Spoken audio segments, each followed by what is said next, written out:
เอาแม่เหมียวหลวงปู่เพิ่งพูดอยู่แป๊บเดียวเลยพูดอยู่ทำคลิปแป๊บเดียวที่น้องเหมียวมาว่าน้องเหมียวที่ตกท่อนั้นที่อยู่ในท่อนั้นเป็นเหมียวที่อยู่ในบ้านเขาแล้วเขา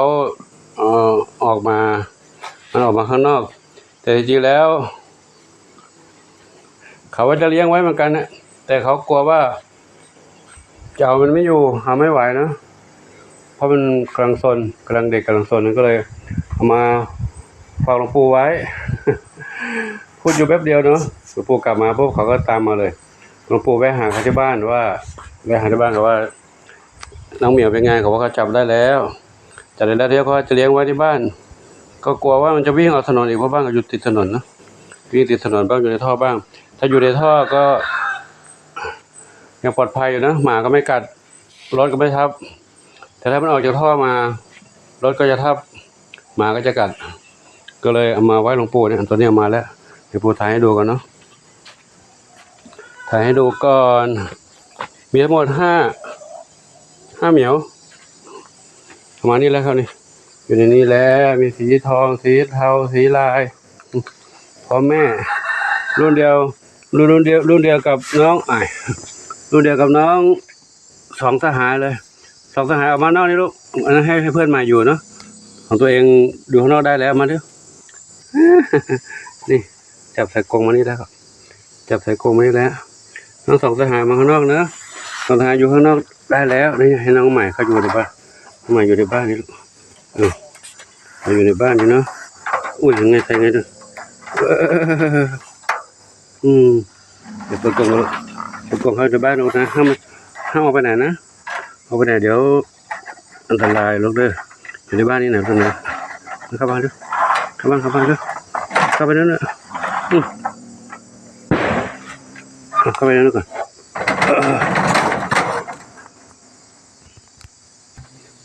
เข้าอยู่ในกรงก่อนนะลูกเด้อเข้าอยู่ในกรงนี่ก่อนนะเดี๋ยวให้คุ้นเคยกับเพื่อนกันเนาะตัวน้อยเดียวอายุประมาณเท่าไหร่เนี่ยเดือนกว่าๆเนาะมาเดือนกว่าๆเองนี่ไม่เช้าเห็นตัวนี้ในท่อตัวนี้สีขาวๆนี่เขาเห็นในท่อขาวๆเทาๆนะสองขาวนะไม่เช้าเห็นในท่อกับตัวลายๆนี่เห็นในท่ออยู่เนาะไม่เช้าไม่เห็นแม่มีแม่ด้วยมีสีดำด้วยลูกสี่แม่หนึ่งโอ้มาเป็นเด็กวัดแล้วเดี๋ยวบัวอาหารให้ลูกเด้ออาหารให้กินนะกินอาหารลูกเด้อโอ้หิวข้าวแล้วนี่กินอาหารเปียกเนาะอาหารเปียกแล้วก็อาหารเม็ดแม่จ๋าแม่พาลูกกินอาหารลูกเด้อกินอาหารลูกนะข้างบนก็มีแล้วนะเดี๋ยวขึ้นข้างบนนี้ก็ได้ลูกนะขึ้นบนนี้ก็ได้ให้อยู่กรงนี้ครับกรงใหญ่4 ชั้นคือข้างบนได้เนาะเคยเข้าห้องน้ำไหมลูกห้องน้ำแบบนี้เคยเข้าไหมลูกนะหรือว่าเขาอยู่ธรรมชาติเนาะไม่เคยเข้าห้องน้ำแบบนี้เดี๋ยวก็คงจะทำเป็นอยู่เนาะอยู่ในการตรงนี้เลิกเลยเดี๋ยวปวดเติมน้ำให้ลูกนะน้ำเติมน้ำให้อยู่ในการเติมน้ำให้แล้วลูกเติมน้ำให้แล้วห้องน้ำมีแล้วมีน้ำกิน2ข้างบนก็มีแล้วนะ